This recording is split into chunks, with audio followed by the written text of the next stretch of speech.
is laid on the table.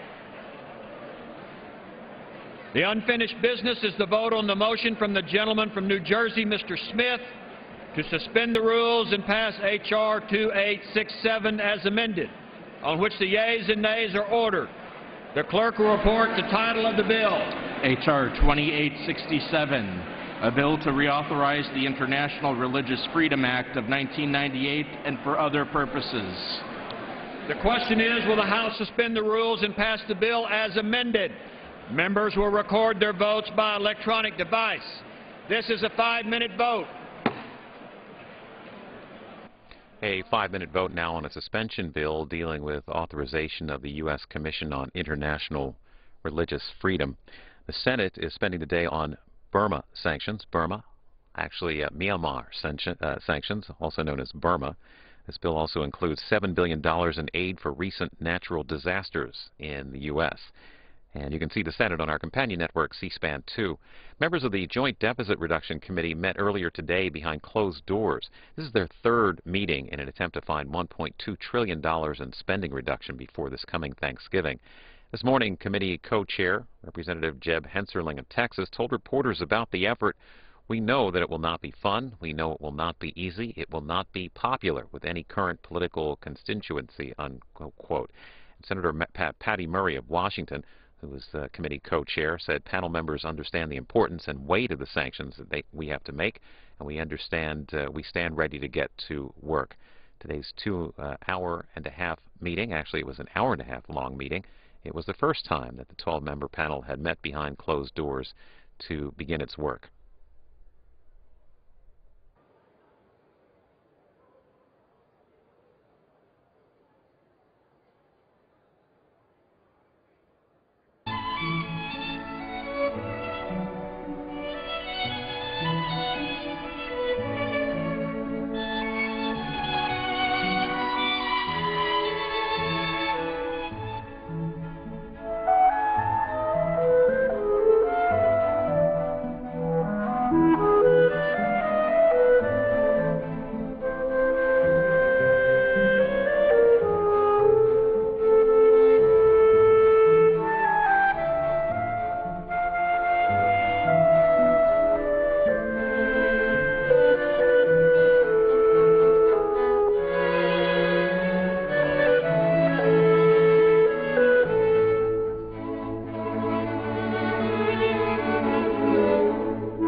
On this vote, the yeas are 391, the nays are 21.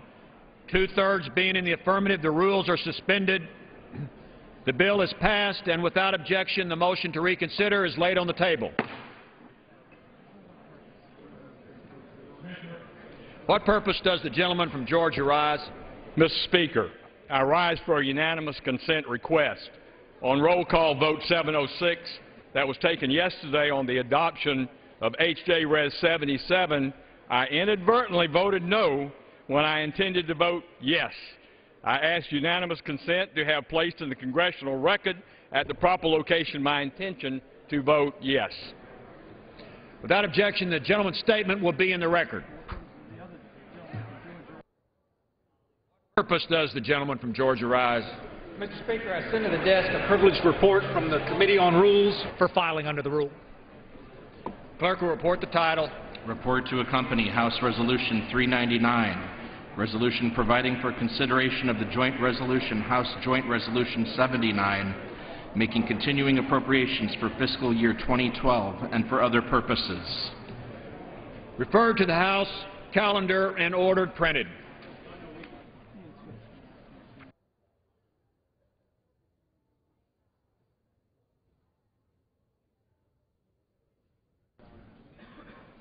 For what purpose does the gentleman from Minnesota seek recognition? Mr. Speaker, pursuant to House Resolution 372, I call up H.R. 2587 and I ask for its immediate consideration in the House. Clerk will report the title of the bill. Union Calendar number 118, H.R. 2587, a bill to prohibit the National Labor Relations Board from ordering any employer to close, relocate, or transfer employment under any circumstance. Pursuant to House Resolution 372, the amendment in the nature of a substitute recommended by the Committee on Education and the Workforce, printed in the bill, is adopted, and the bill as amended is considered read. The gentleman from Minnesota, Mr. Klein, and the gentleman from New Jersey, Mr. Andrews, will each control 30 minutes. The chair recognizes the gentleman from Minnesota.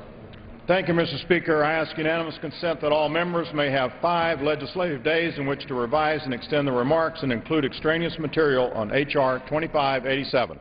Objection. Mr. Speaker, I rise in support of H.R. 2587. I yield myself such time as I may consume. Gentleman is recognized. The Protecting Jobs from Government Interference Act is a common-sense proposal that will prevent National Labor Relations Board from dictating where an employer can and cannot create work. Upon the date of enactment, this limitation will apply to all cases that have not reached final adjudication by the full board. Now more than ever, the American people are looking for leadership out of Washington and some common sense. They want to know their elected officials are willing to take on the tough issues and make the difficult decisions needed to get this economy moving again. They need to believe Congress has the courage to tear down old barriers to new jobs, regardless of the political cost. After 31 straight months of unemployment above 8%, we cannot afford to cling to the status quo any longer. This legislation represents an important step in the fight to get our economy back on track. It tells job creators they don't have to fear an activist NLRB reversing important decisions about where to locate a business. It offers workers peace of mind by ensuring no federal labor board can force an employer to ship their jobs across the country. And it tells the American people we are serious about getting government out of the way of small business owners and entrepreneurs who are desperately trying to do what they do best, create jobs and opportunities for our nation's workers. On April 20th, the National Labor Relations Board sent a shockwave across our struggling economy.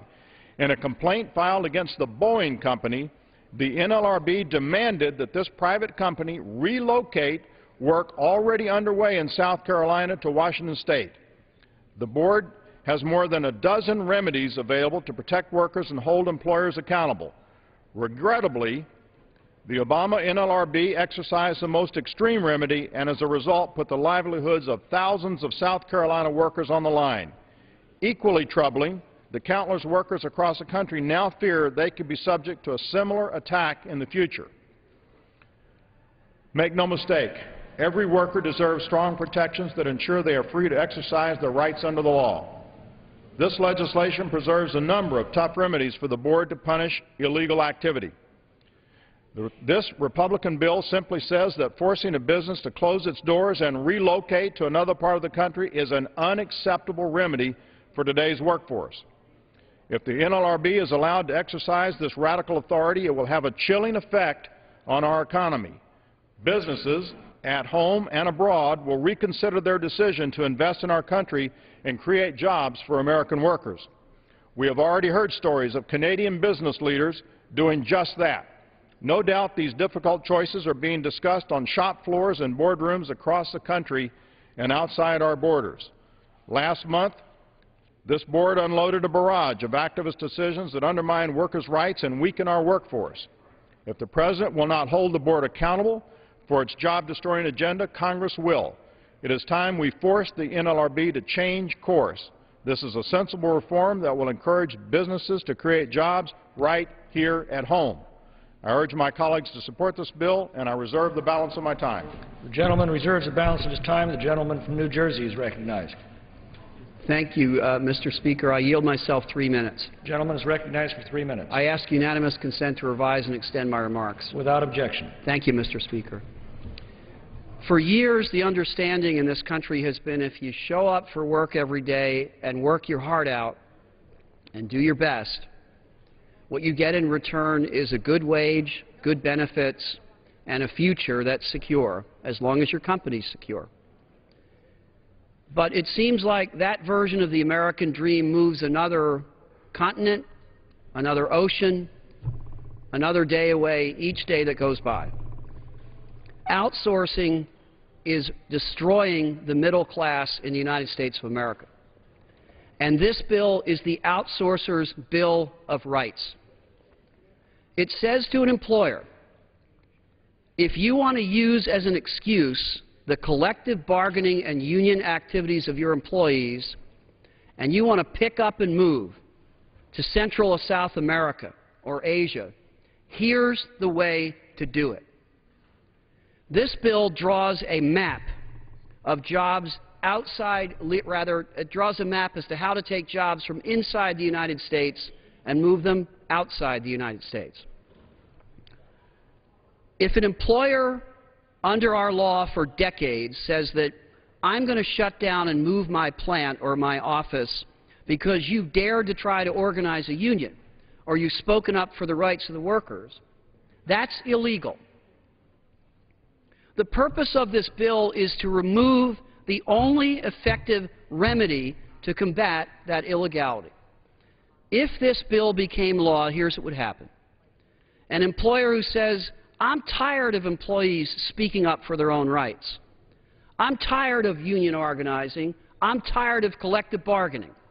I'm moving to Malaysia. It would still be illegal under this bill for the employer to say that, but there will be nothing the Labor Board could do to stop that. Because if the employer formed a shell company in Malaysia and took all the money and put it in the shell company, and the Labor Board said, well, you got to pay back wages to the people you just laid off, there'd be no money to pay the back wages. This is the outsourcer's Bill of Rights.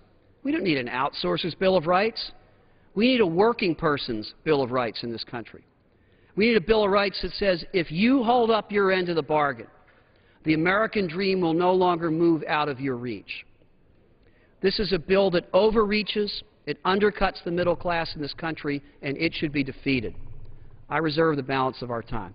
The gentleman reserves the balance of his time. The gentleman from Minnesota is recognized.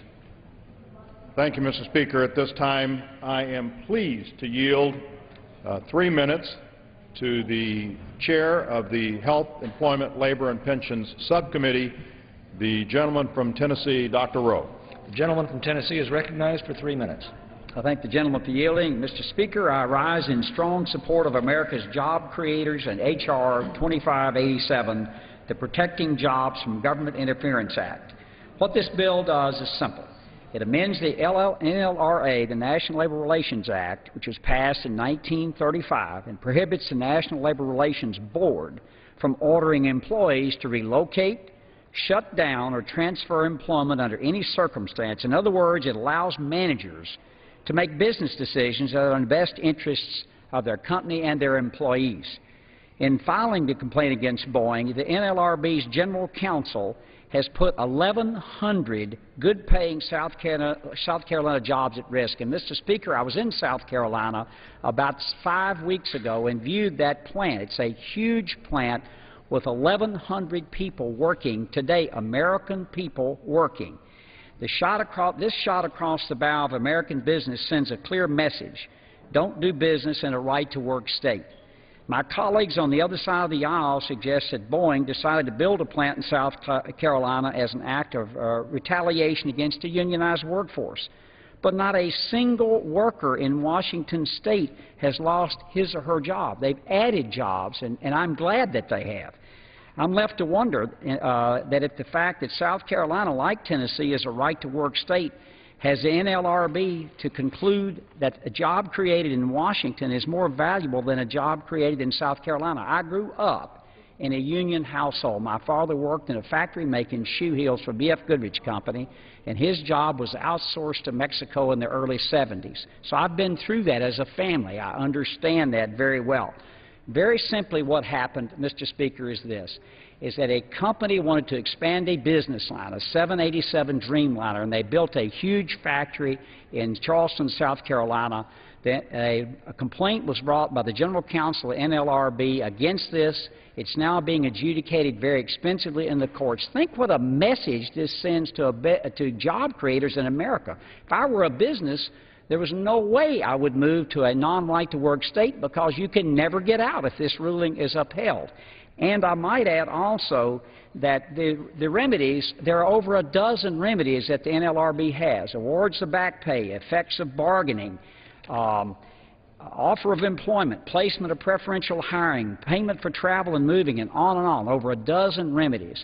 Mr. Speaker, I strongly encourage us to support this bill, and the fact is, with 14 million Americans out of work, 2 million more than when I came to this Congress 3 years ago, we need every job in every corner of the country. The administration's answer is more spending and more regulation. It's a recipe for failure. It's time we recognize a fundamental truth. The government doesn't create jobs. Businesses do. But instead of trying to get the government out of our way of our job creators, this administration seeks to throw up more roadblocks. I urge my colleagues to support this legislation, and I yield back the balance of my time. Gentleman's time has expired. The gentleman from Minnesota reserves the balance of his time. The gentleman from New Jersey. Mr. Speaker, I yield myself 15 seconds. The record should reflect the fact that there is an allegation that Boeing, in the case the gentleman mentioned, because of reasons of union discrimination, moved those jobs. There is nothing in this case that says if a company uses a legitimate business reason other than discriminating against worker rights, they can't do so. Mr. Speaker, at this time I'm pleased to yield to a lifelong advocate for the working people of the United States of America, my friend from New Jersey, Mr. Payne, 1.5 minutes. Gentleman from New Jersey is recognized for 1.5 minutes. Thank you. I ask unanimous consent to address the House. Gentleman is recognized. Thank you. Mr. Speaker, in September 2010, my Republican colleagues issued a pledge to America stating that it is time to do away with old agendas. That much is clear. However, what is also clear is that this pledge is not to the majority of the American people, but to corporate America. To make matters worse, Republicans are taking up legislation that will encourage the shipping of jobs overseas and weaken the rights of middle-class workers. Furthermore, my Republican colleagues have fast-tracked what is more appropriately called the Job Outsourcers Bill of Rights in the interests of their cronies in corporate America.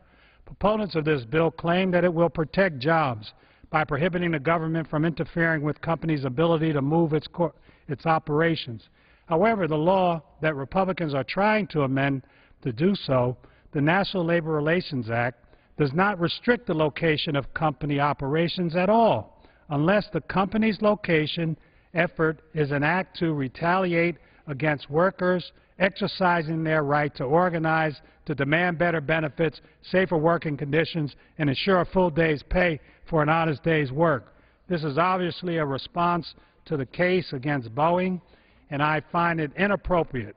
Changing the law in the middle of a trial is irresponsible and dangerous. The United States Chamber of Commerce wrote a letter in support of this bill, but as noted in the letter, they represent the interests of business. Well, I represent the interests of American people. May I have 30 seconds, Mr. Chair? The gentleman's recognized for 30 seconds. Thank you very much. I represent the interests of the American people. I was voted into this position not by Wall Street, not by corporate America, not by those people who reside in high-rise skyscrapers, but by hard-working Americans who want to raise their families the way that we had an opportunity to raise ours, rather than wretched it down to the bottom. I believe that this bill is foolish, hazardous to the well-being of our nation's workers and our economic development. It is time for the Republicans to abandon this pledge to corporate America. I urge my colleagues to vote against this outsourcing bill. Yield back the balance of my time. Gentleman yields back. Gentleman from New Jersey reserves. The gentleman from Minnesota. Thank you, Mr. Speaker. At this time, I'm pleased to yield to a wonderful representative of the people of Tennessee and the American people, a member of the committee, the gentleman from Tennessee, Dr. Desjarlais, 1 minute. Gentleman is recognized for 1 minute. Thank you, Mr. Chairman. Thank you, Mr. Speaker. I rise today in support of H.R. 2587, the Protecting Jobs from Government Interference Act. As I have traveled Tennessee's 4th Congressional District and spoken with 30-plus job creators, our conversation inevitably focuses on one basic complaint.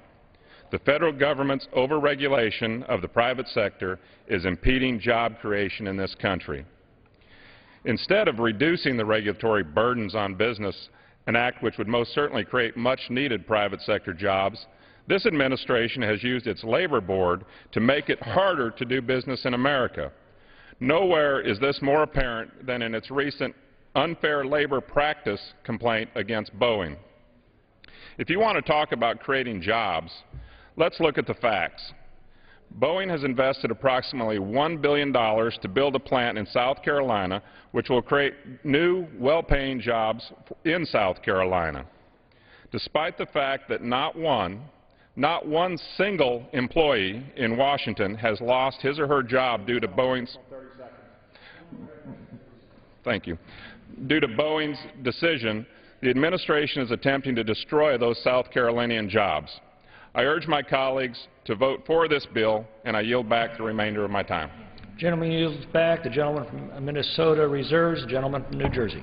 Mr. Speaker, I'm pleased to yield to a very persuasive voice against outsourcing, my friend from New Jersey, Mr. Holt, for 1.5 minutes. Gentleman from New Jersey is recognized for 1.5 minutes. Mr. Speaker, I rise in opposition to the Outsourcers' Bill of Rights. This bill would be devastating to workers across this country and kick off a new race to the bottom. The Outsourcers' Bill of Rights is a naked attempt to directly interfere in a pending Labor Relations Board case. Now, there's much to be said about workers' rights and the importance of protecting them, but in the short time I have, let me just say a little bit about what this means for the American economy. It makes it easier to ship jobs overseas. It eliminates the only remedy to force companies to bring work back from overseas.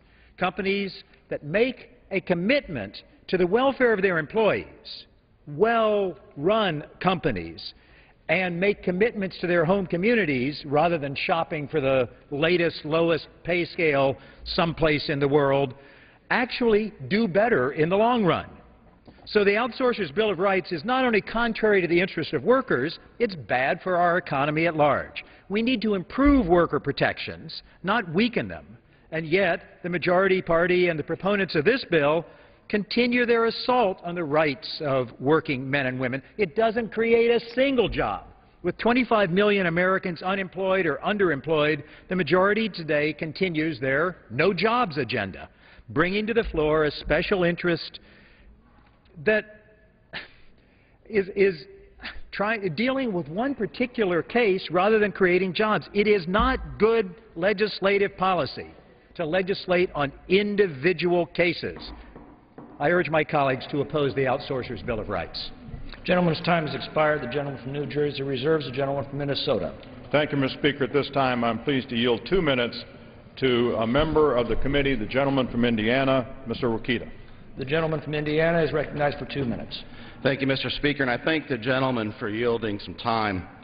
You know, I rise to give my strong support to this measure. This straightforward legislation before us today prohibits the National Labor Relations Board from dictating where private businesses can and cannot locate jobs in America.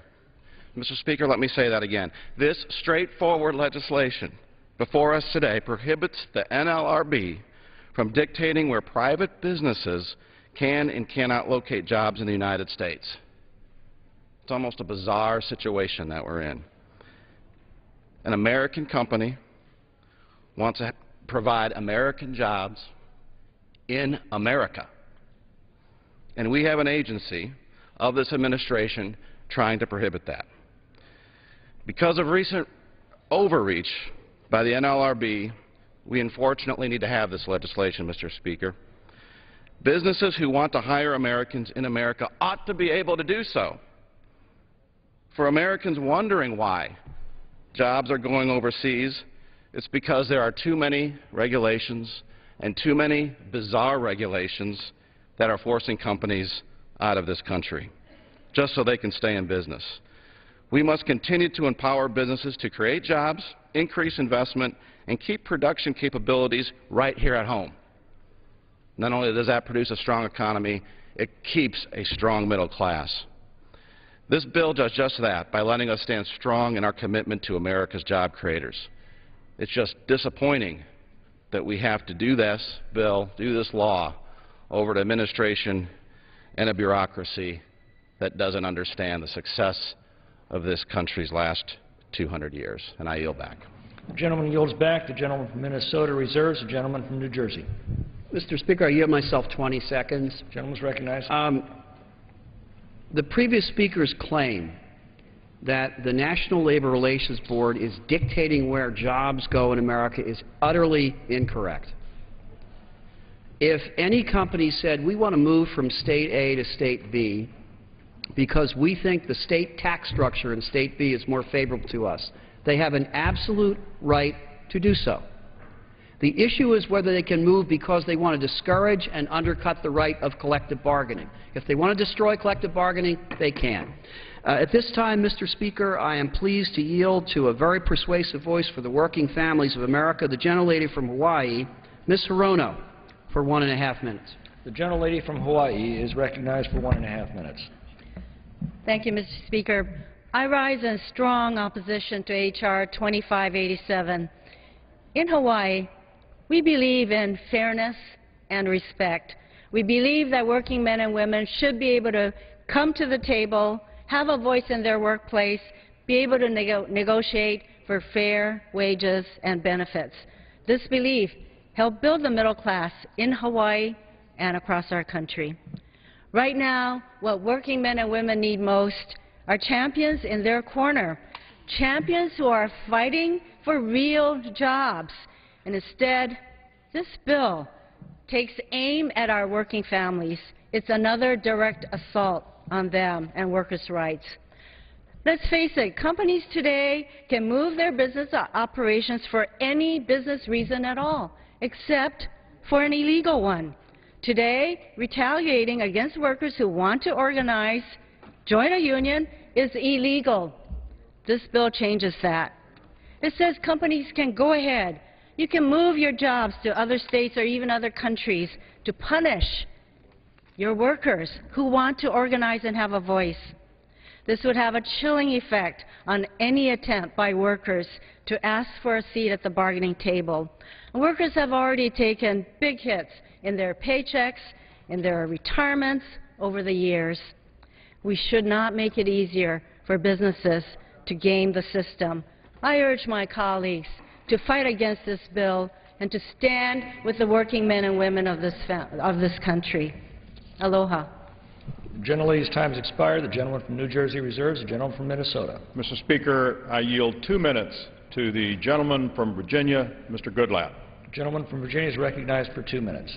I thank Chairman Klein for yielding me this time and for his leadership in moving this legislation to the floor, and I thank Congressman Scott of South Carolina for his leadership in introducing this legislation, and all those who join with me in supporting what I think is an important job-creating bill for this country. And it's important not just in right-to-work states like South Carolina or Virginia, but it's important in states that don't have protection of workers under right-to-work laws, like Washington State, because businesses both in this country and overseas looking to invest are not going to look in places where they can be subsequently restrained from being able to expand their business. And that's what's happening here. They're expanding their business to another state if they locate in a place where that can happen to them.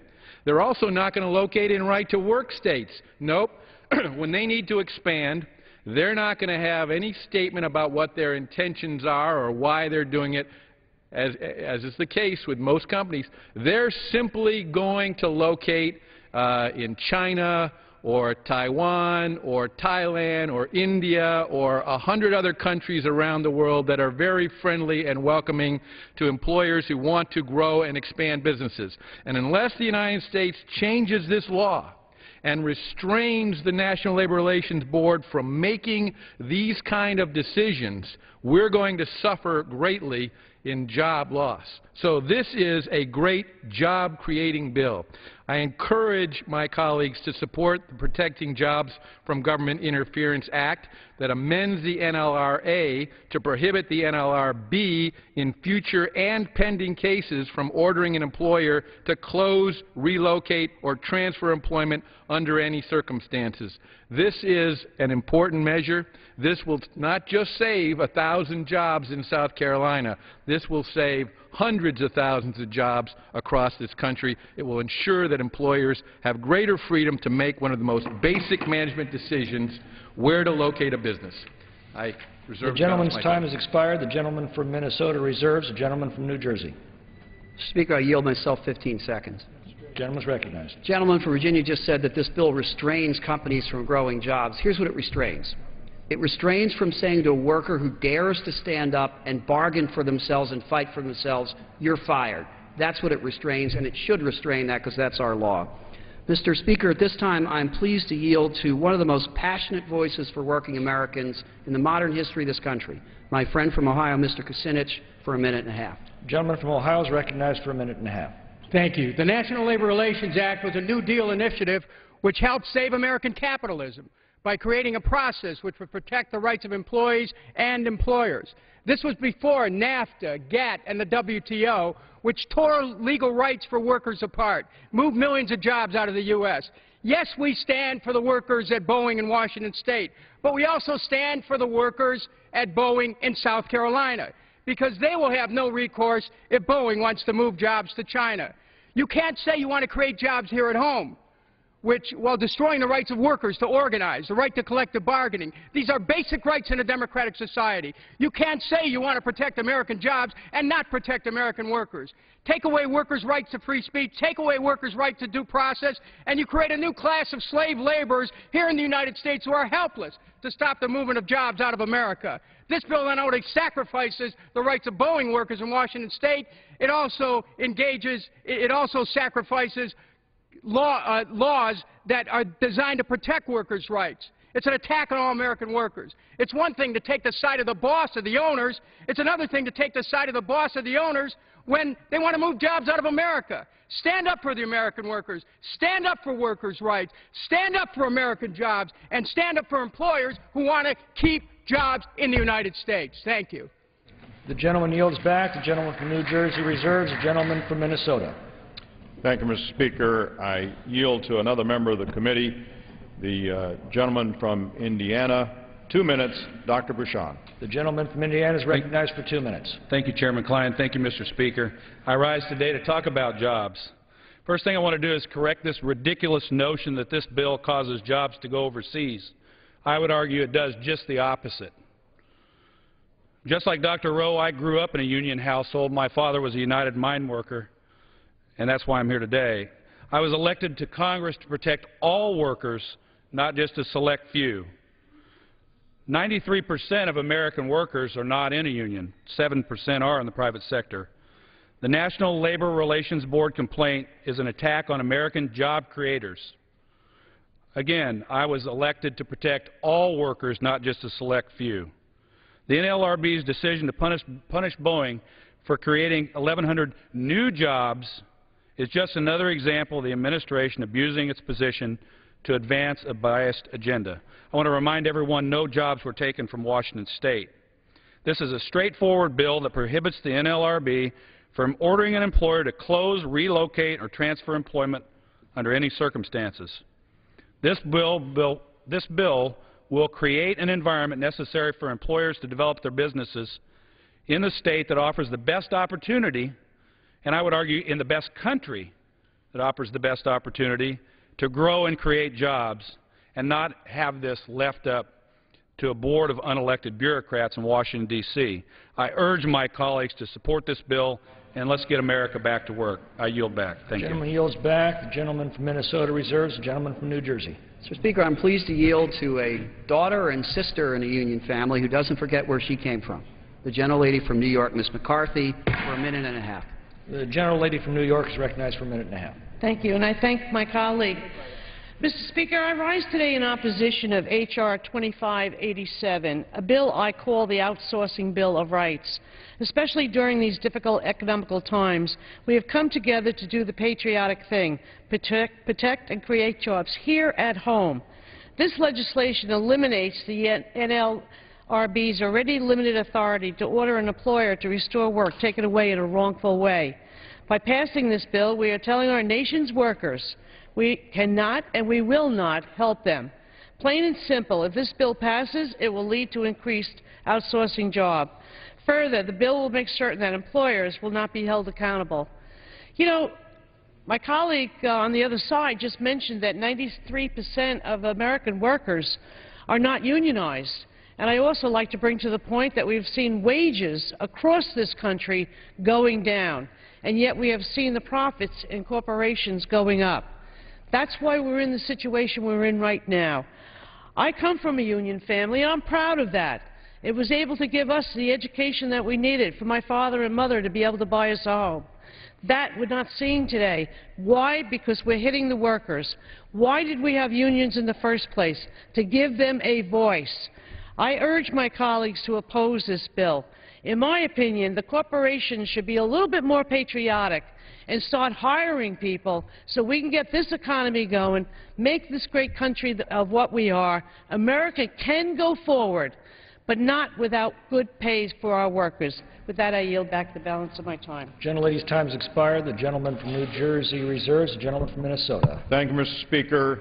I'm pleased to yield 3 minutes to another member of the committee, the gentleman from South Carolina, Mr. Gowdy. The gentleman from South Carolina is recognized for 3 minutes. Thank you, Mr. Speaker. I want to thank the chairman for his leadership on this issue and so many others on the Education and Workforce Committee. Mr. Speaker, the NLRA is supposed to balance the rights of employees, employers, and the general public, but you would never know that from the recent actions of the NLRB. This unelected group of executive branch recess appointees have abandoned all pretense of objectivity and become, Mr. Speaker, frankly, nothing more than a taxpayer-funded law firm for big labor.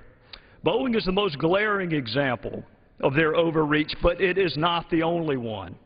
At a time when union membership is at a historic low, the NLRB seeks to give big labor a historically high level of influence with this administration, whether it's quickie elections or mandating advocacy posters in the workplace or this, the economic death penalty.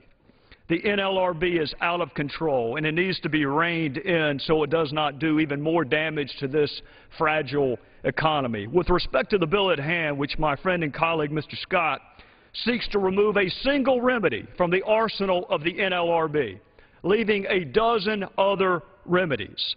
This bill simply says that you cannot force Boeing to close a billion-dollar facility which has already been constructed in Charleston and fire the 1,000 workers who have been hired and send the work back to Washington State, which is tantamount to the economic death penalty. Not a single worker has lost a job or a benefit in Washington State, Mr. Speaker, when Boeing started this separate, distinct supply line. The NLRB thinks a company should stay in a union state no matter how many work stoppages there are, no matter how many customers have threatened to go do business somewhere else because they can't get their planes on time, no matter how many fines have been paid because of late delivery of airplanes because of work stoppages, no matter what, no matter how much money is lost, Mr. Speaker, the NLRB thinks that Boeing should have to stay in a union state because it planted a flag originally in a union state.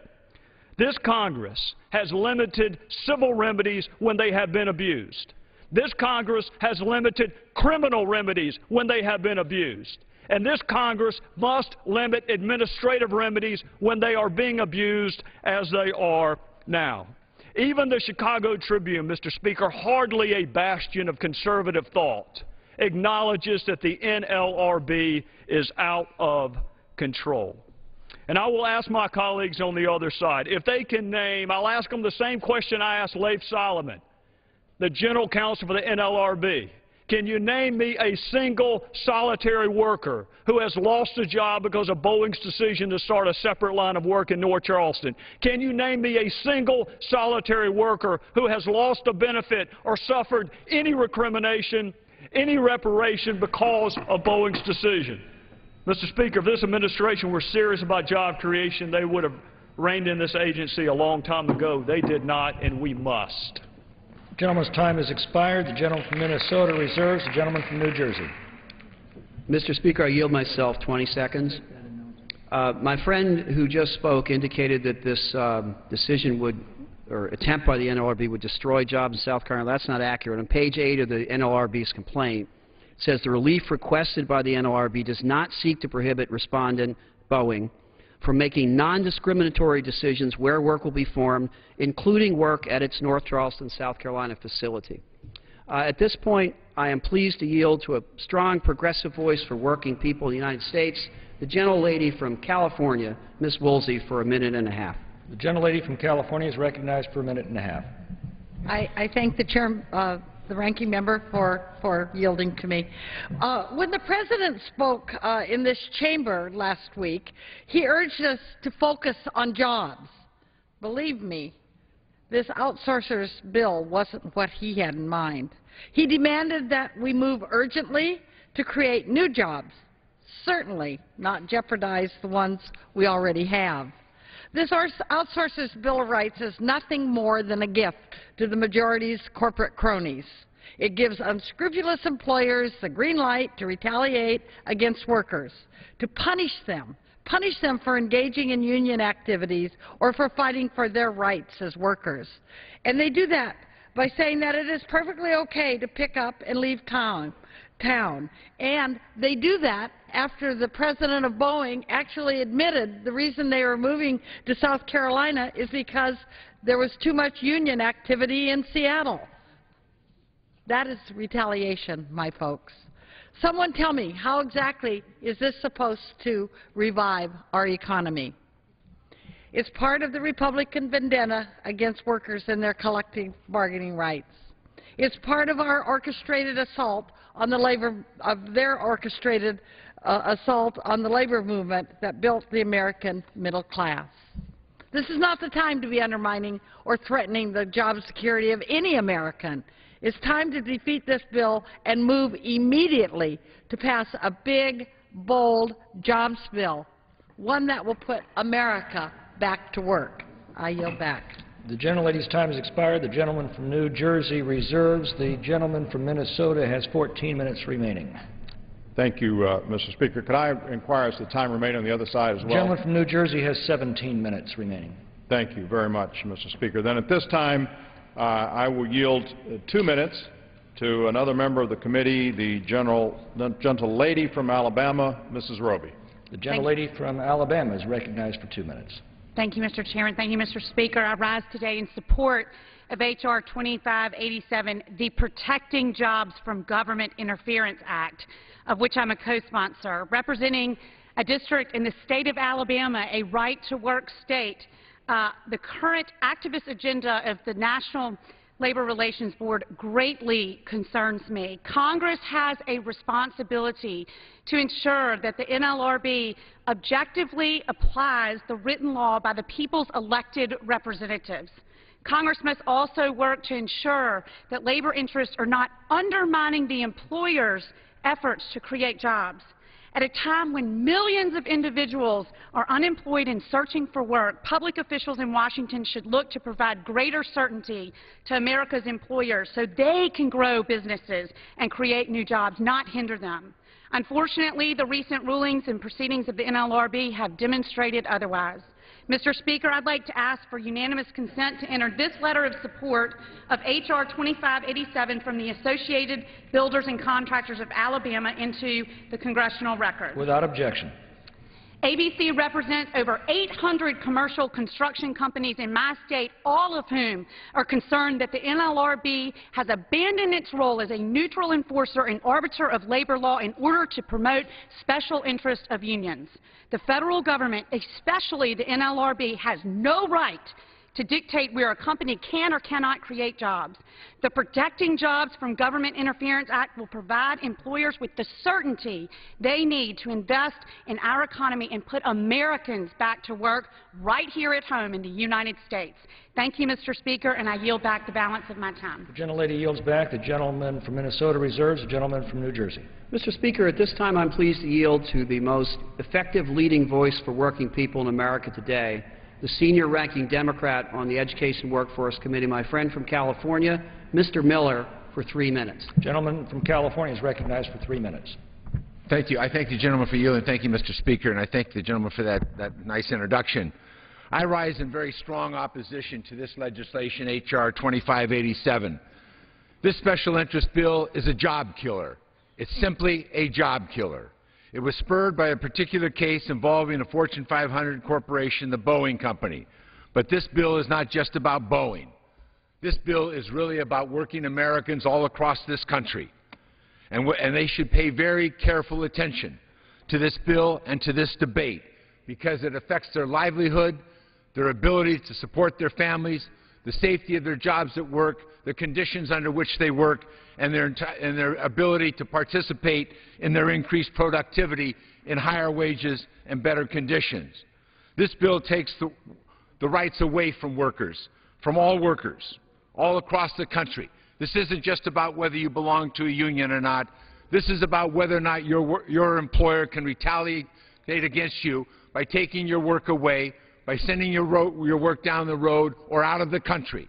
It makes it easier to outsource because you simply, in response to a request by workers that they might share in the profits of the company, they might have higher wages, their work can disappear in an arbitrary fashion. And they have to understand that that's what happens under this legislation. For the first time in 70 years, American workers in the workplace will not be protected. They will not be protected for the right to have a grievance against the employer for their wages or for the benefits that they're paid, because the employer for the first time in 70 years will have the ability to say, well, if you need more wages and you want more wages, you know what I'm going to do? I'm going to take your jobs and I'm going to outsource them. I'm going to send them to China. I'm going to send them to India. I'm going to send them to another part of the country because I'm not going to pay higher wages. Today, that's illegal. Under this law, it will not be. They can take your job and your work away from you. And we have got to understand what that means. We just saw that wages have taken one of the largest hits in a decade in this country. We have seen as workers fail to organize in the workplace, wages have continued to go down. And at the same time, we have seen the CEOs and the management of the company take out tens of millions of dollars a year for each and every one of them, but not share it with the workers. They have decided that they'll take the increased productivity of the most productive workers in the world, the American worker, and they'll take that increased productivity and they'll take it for themselves. They won't continue the bargain that we have in this country, that if you work hard, you'll be able to prove your lot in life. So we've seen wages as stagnant in this country. And now this. And now this, if you try to get better wages, if you seek to improve your lot in life, if you seek to improve the ability of your kids to go to school, to provide for your family, your work can be taken away. This is a first in America. The gentleman's time has I ask the expired. gentleman for 30 seconds. I yield the gentleman an additional 30 seconds. Gentleman This is a first recognized in for 30 America. seconds. We must repudiate this on behalf of families that are struggling all across the country. Those who are fortunate enough to continue to have a job. But they can't have a job living under this threat that they won't be able to better themselves if their employer decides to be selfish, decides to retaliate against them for seeking to organize to do something on their behalf. It's a fundamental part of the contract in American worker. It doesn't exist in a lot of other parts of the world, but it does here. And it's led to the middle class in this country, and it's the middle class that is threatened by this legislation. Gentleman's time has expired. The gentleman from New Jersey reserves. The gentleman from Minnesota. Mr. Speaker, I yield 1 minute to the gentleman from Georgia, Mr. Westmoreland. The gentleman from Georgia is recognized for 1 minute. I appreciate the gentleman yielding. And, Mr. Speaker, I would just like to say on the previous speaker that we have a czar to control these executive pays. And so if that czar's not doing his job, that's another problem we need to address. I rise today in support of H.R. 2587, the Protecting Jobs from Government Interference Act. After the unprecedented actions by the National Labor Relations Board earlier this year, I was proud to join the gentleman from South Carolina and support this legislation. Right now, our economy is suffering, and that suffering is felt even more in the South, where states like Georgia and South Carolina have unemployment rates higher than the national average. We need to encourage companies to invest in those states most hard hit. The Boeing plant in South Carolina directly created thousands of jobs in South Carolina, and indirectly through suppliers and construction created hundreds more. Instead, the President has once again overstepped his executive authority and allowed the union attack dog to threaten to shut down the plant in South Carolina, jeopardizing thousands of jobs. I strongly encourage my colleagues to support H.R. 2587 and stop the National Labor Relations Board from killing jobs. Now yield back. The gentleman's time has expired. The gentleman from Minnesota reserves. The gentleman from New Jersey has 13.5 minutes remaining. The gentleman from Minnesota, 11. The gentleman from New Jersey. Speaker, I yield myself 15 seconds. We don't have a czar controlling executive pay in this country. We have executives acting like czars, outsourcing American jobs around the world and ruining the middle class. That's the problem in the United States. It is my privilege at this time to yield to the Democratic whip, who strongly understands the value of collective bargaining. 3 minutes, Mr. Hoyer from Maryland. The gentleman from Maryland is recognized for 3 minutes. I thank the gentleman for yielding. First of all, the issue here has been raised by a case that is not yet concluded. Let me state that again. The issue raised in this legislation is reference to a case that is not yet concluded and seeks to interpose our judgment for the finder of fact and law's judgment. Normally, we believe that's a bad practice in a nation of laws, not of men. Secondly, this bill shows clearly a basic difference between many of us on this side and many on that side of the aisle.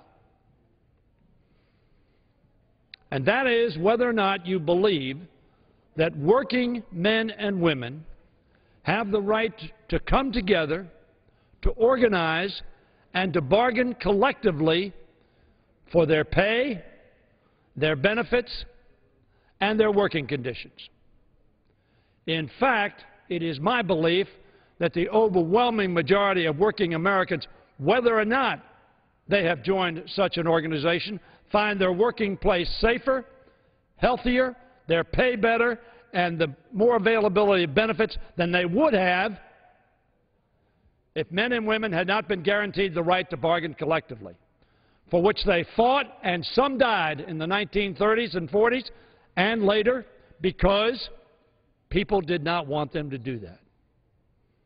They wanted to say, I don't care how much money we make, this is your portion. Now, we see super athletes not stand for that. If they're in the NFL, or if they're in the NBA, or if they're in the NHL, we understand that. They see their enterprises making great money because they're great players. But the owners want to pay them what they need to pay them. Why? Because they want to maximize profits. I'm for that. That's the free enterprise system. So we set up a system where we could bargain. And we could come to a fair resolution. But this bill says that the concomitant of that right, which is that the employer cannot retaliate for the exercising of a legal right, will be jettisoned. That's what this bill says, pretty simply. Yeah, you have the right to bargain collectively, but if we don't like what you're doing, we're taking a hike. We're going to retaliate. Now, I do not decide today whether or not that will be the finder of fact and law's conclusion in this case. I don't know that Boeing did that. May I have 30 additional seconds? Does the gentleman from New Jersey yield? I yield additional 30 seconds to the The web. gentleman from Maryland is recognized for 30 I seconds. do not know whether that will be the ultimate conclusion, whether Boeing, in fact, violated the law by retaliating. And I've told my friends at Boeing, I don't know that that's going to be the conclusion. But I do know this, that I am for working men and women having the right that they've now had for some 70 years. And I believe that working men and women in America, organized or unorganized, are better off because we adopted a law to protect that right. Do not jettison. And I close with this, and I quote from a letter sent by hundreds of professors with expertise in this area. Quote, "We are dismayed that a single complaint should be the basis for so fundamental a reversal in long-standing law. Do not take this step. Reject this bill. Vote no." I yield back the balance of my time. The gentleman's time has expired. The gentleman from New Jersey reserves. The gentleman from Minnesota. Thank you, Mr. Speaker. I yield at this time to another member of the committee. 2 minutes. The gentleman from Nevada, Dr. Heck. The gentleman from Nevada is recognized for 2 minutes. Thank you, Mr. Speaker, and thank you, Mr. Chairman. Now, in the past, unions have been about protecting workers. As a physician, I know that one of the major reasons for the increase in life expectancy between the first and second half of the last century was due in large part to increases in worker safety, which were brought about by actions of unions. I grew up in a union household. In fact, when my father was injured on the job, it was his union that helped represent him in court and helped put food on the table for my family. But too often, today's unions are more about politics and protecting their clout than protecting workers. This change in focus is exemplified by a Boeing union newsletter that stated, quote, 2,100 bargaining unit positions may be lost, end quote, if Boeing located a new manufacturing plant in South Carolina. Not jobs, not employees, not brothers and sisters, but bargaining unit positions. These employees were reduced to nothing more than a number. Employers must have the ability to locate where they can find the best employees, period. I worry that if the NLRB takes away the ability that prevents them from creating jobs in a right-to-work state like South Carolina, what does that mean for other right-to-work states like my state of Nevada, the state hardest hit by the recession and with the highest unemployment rates in the nation? Would the NLRB take similar action against a company trying to create jobs in Nevada? That's a risk Nevadans cannot afford to take. H.R. 2587 maintains an employer's ability to locate where they can find the best employees, and that is why I support this legislation, and I strongly urge my colleagues to do the same, and I yield back the balance of my time. Gentleman yields.